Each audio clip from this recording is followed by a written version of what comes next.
Apakah teman-teman sering kali melihat bagaimana bentuk bumi? Seperti yang kita ketahui, jika bumi yang kita tempati ini memiliki bentuk yang beragam, mulai dari daratan, pegunungan, lembah, dan lain sebagainya. Maka dari itu, pada video kali ini kita akan mengetahui bagaimana sih bentuk bumi. Simak terus videonya sampai habis ya.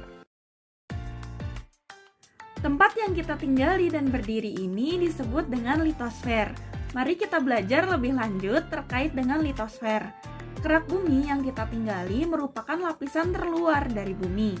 Selain kerak bumi atau crust, di bawahnya terdapat selimut bumi atau mantel bumi, dan inti bumi atau core. Inti bumi memiliki dua lapisan, yaitu lapisan inti dalam dan inti luar.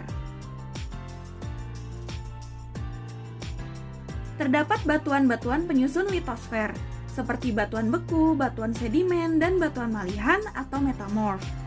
Batuan beku terbentuk dari pendinginan magma. Magma yang keluar dari letusan gunung api lalu membeku dan berubah menjadi padat. Batuan beku dibagi menjadi tiga, yaitu batuan beku dalam, luar, dan korok. Batuan beku korok adalah batuan yang pembukuannya berlangsung lebih cepat, karena magma sudah mulai masuk melalui celah litosfer.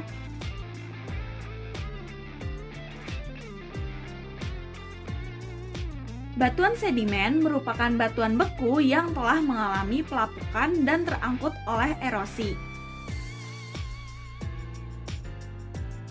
Batuan metamorf merupakan batuan hasil dari perubahan bentuk fisika dan kimia dari batuan sebelumnya. Terdapat dua tenaga yang mempengaruhi perubahan litosfer yang membuat adanya bentukan-bentukan di bumi seperti gunung, lembah, dan lainnya. Terdapat tenaga endogen dan eksogen. Tenaga endogen adalah tenaga yang datang dari dalam bumi, yaitu tektonisme, vulkanisme, dan gempa bumi. Patahan semangko di Sumatera. Perubahan litosfer memberikan pengaruh bagi kehidupan. Misalnya, ketika terjadi sedimentasi, erosi, pelapukan, termasuk tektonisme, vulkanisme, dan gempa bumi. Di samping karena perubahan alam, erosi dan sedimentasi juga dapat dipengaruhi oleh perilaku manusia. Hasil dari proses endogen adalah lipatan dan patahan. Lipatan adalah lapisan bumi bergerak ke sisi samping daripada vertikal, sehingga menyebabkan lapisan kulit bumi berkerut dan melipat.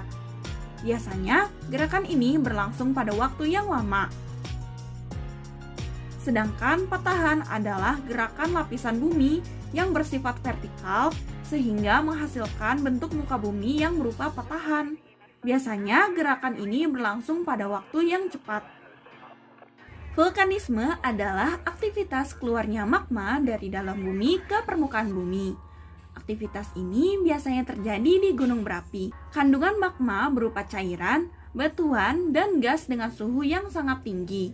Aktivitas vulkanik memengaruhi sfera yang lain, termasuk manusia. Bentang alam di daerah gunung berapi juga dipengaruhi oleh aktivitas vulkanik. Beberapa gejala di permukaan bumi yang menunjukkan terdapat aktivitas vulkanik adalah gunung api, sumber air panas, geyser atau sumber air panas yang menyembur secara periodik, misalnya geyser di Cisolok, Jawa Barat, yang mengandung bahan berbahaya berupa uap beracun seperti belerang, karbon dioksida, dan fumarol. Posisi Indonesia yang terletak di antara tiga lempeng aktif di dunia yaitu lempeng Eurasia, lempeng Pasifik, dan lempeng Hindia Australia, sehingga disebut sebagai cincin api atau ring of fire, yang memiliki banyak gunung berapi. Pertemuan antar lempeng tersebut juga menyebabkan beberapa wilayah di Indonesia berpotensi tinggi untuk terjadi gempa bumi. Di wilayah Indonesia juga terdapat 129 gunung berapi aktif. Wilayah Indonesia memang memiliki potensi bencana yang tinggi, terutama yang terkait dengan tektonisme dan vulkanisme. Tetapi gejala tersebut juga memberikan berkah bagi kehidupan, yaitu beragamnya sumber daya alam. Beberapa contoh kekayaan sumber daya alam geologi adalah yang pertama, struktur batuan yang beragam dan jenis mineral logam yang beraneka seperti emas, tembaga, perak, besi, kromit, serta timah. Yang kedua, kekayaan jenis mineral non-logam seperti belerang, batu gamping, gambut, dan pasir besi. Serta yang ketiga, kekayaan sumber energi yang terdapat di wilayah Indonesia seperti minyak bumi, gas alam, dan batu bara. Pulau Belitung dikelilingi lebih dari 200 pulau kecil. Bentang alam berupa granit purba yang disebut dengan tor atau formasi batuan menjadi karakteristik bentang laut dan bentang darat pulau ini. Granit purba lautan dan daratan menjadi daya tarik dan cerita utama di geosite Tanjung Kelayang dan geosite Bukit Pramun. Granit Tanjung Kelayang terbentuk sejak periode Triasik atau 245 sampai 208 juta tahun yang lalu. Morfologi tor lautan ini menawarkan panorama alam bahari di permukaan dan bawah laut yang berbeda. Bukit Pramun merupakan geosite yang memiliki bukit granit yang ditumbuhi limpahan pepohonan dan berbagai tanaman herbal yang berkhasiat. Hutan di sini menjadi rumah Tarsius blitong, salah satu primata terkecil di dunia. Batu-batu granit yang tersebar di pantai, perairan, dan pulau-pulau kecil di geosite Tanjung Kelayang termasuk tipe granit es. Sebagai hasil dari proses perombakan muka bumi yang disebabkan oleh tenaga endogen dari dalam bumi.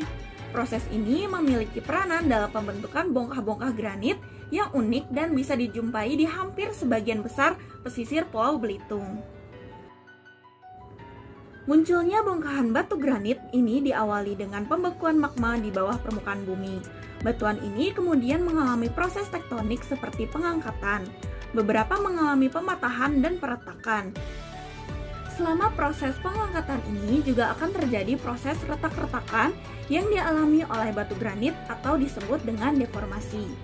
Setelah muncul, batu granit pun akan mengalami proses pelapukan dan erosi atau abrasi yang mengikisnya selama ribuan hingga jutaan tahun. Nantinya mereka akan terlihat seperti batu-batu yang terpisah, padahal bongkah batu ini hanya sebagian besar dari bagian atas tubuh batu granit yang sangat besar di bawah permukaan bumi.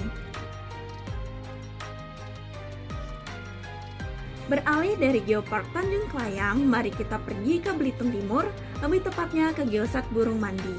Formasi geologi yang ada di geosite Burung Mandi merupakan intrusi granit berumur 115 sampai 180 juta tahun yang lalu, yang dikenal sebagai granodiorit Burung Mandi.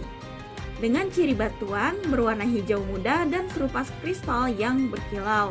Granit tersebut termasuk granit tipe I yang terbentuk dari pembekuan magma dan tersebar di sekitar Gunung Burung Mandi dan Pantai Malang Lepau. Di sebelah selatan Pantai Burung Mandi terdapat singkapan batuan granodiorit yang menggambarkan sebuah proses perombakan muka bumi atau denudasi oleh tenaga eksogen yang mengubah bentuk granit di permukaan seperti yang nampak sekarang ini. Singkapan batuan granodiorit tersebut juga menjadi pembentuk bukit di mana Kelenteng Kuang Yin berdiri. Meski terlihat serupa dengan granit pada umumnya, namun granodiorit merupakan batuan yang memiliki kandungan felspar plagioclase.